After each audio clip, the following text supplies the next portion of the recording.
صلي على النبي يا ست البنات انت وهي في الكومنتات، وتعالي نعمل الحلبسة او الحمص الشام. حاجة كده قمر، حاجة تدفينا في برد الشتاء دوت.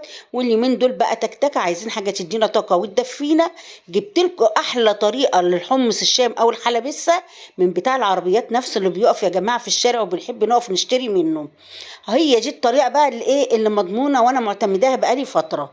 يلا بينا نسمي الله ونصلي على الرسول ونخش على طريقة التحضير. انا حطيت حله ميه بتغلي يا جماعه، والحمص بتاعي قعدت نقعاه بتاع ساعتين لحد ما بقى ايه بالمنظر ده كده. تبص تلاقي الحبايه بدل ما هي صغيره بتكبر وتنفش معاكي كده. طيب رحت نازله بقى بالحمص بتاعي بعد ما نقعته ساعتين في ميه سخنه. رحت نازله بيه في قلب في قلب الميه اللي بتغلي. تعالي هنا بقى قطعت كام طماطميه كده حسب بقى الكميه اللي انت بتعمليها يا جماعه، وحطيها في قلب الخلاط او الكبه بتاعتك. طيب بعد كده يا زوزو هتعملي ايه؟ هنجيب بصلايه حلوه كده كبيره وقطعيها 4 تربع كده اهو، وارميها على الطماطمايه. دي طريقه معتمده، وتلاقي الميه بتاعت الحمص تقيله كده يا جماعه من الخلطه اللي احنا بنعملها، البصل بالفلفل بالطماطم. وانا كمان نسيت احط فصين توم، بس حطيتهم بس ما كانش بيصور. حطي كمان فصين توم معاه، واضربي الخلطبيطه دي ببعض كده اهو، وانزلي بيها بقى على ميه الحمص وهو بيغلي بالطريقه ديت اهو. وعايزاكوا تشوفوا الميه هتبقى لونها ايه. بعد كده بقى تنزلي عليهم بشويه كمون، وشويه 7 بهارات، وشعرة فلفل صغير، وحبه بابريكا هي يا جماعه. والبابريكا دي بقى اللي بتديها اللون الرائع اهو. بعد كده يا زوزو هتعملي ايه اهو؟ حبه ال7 بهارات، وتحطي حبه كمون كمان اهو، تنزلي بيهم بقى كده اهو. ودي شعرة فلفل اسود صغيرة، وتسيبيه بقى ياخد ويدي بشكل ودي مع نفسه كده اهو. هتشربي احلى طريقة حمص الشام، وده الكمون يا جماعة. وحمص الشام روحوا الكمون طبعا. خلاص. طيب وهغطي عليه واسيبه بقى ايه يستوي، ووطي عليه خالص مع نفسه كده اهو.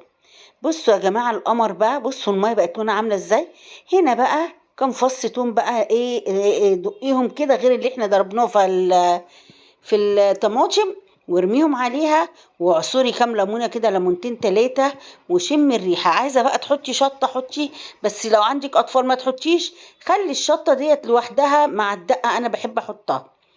هنا بقى دي يا جماعه كام ليمونه عصرتها كده اهو مع كام فص توم دقيته اهو. بصوا الميه بقى لونها عامل ازاي، تحفه وتقيله كده، وتحبي تشمي ريحه البصل بقى والثوم فيها، وتشربي وتتمزجي بيها. حاجه كده اللهم بارك في منتهى الجميل.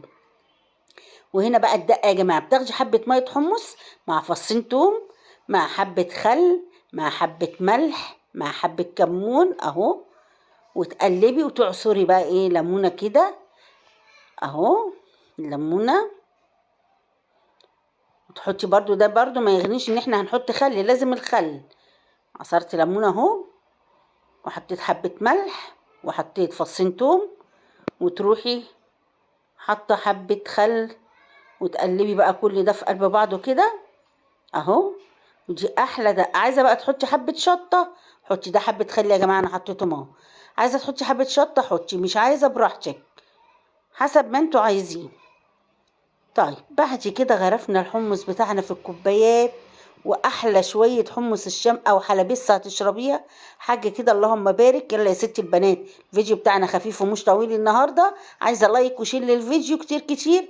ولو جديده معانا في القناه فعلي زر الجرس عشان يجيلك من زوزو اي جديد ينزلك يا قلب زوزو. وسمعيني الصلاة على الرسول في الكومنتات عشان نستفاد بالثواب انا وانتي، ودينا كلنا بنستفاد من بعض، نفيد ونستفيد يا جماعه. واسيبكم في رعاية الله، والسلام عليكم ورحمة الله.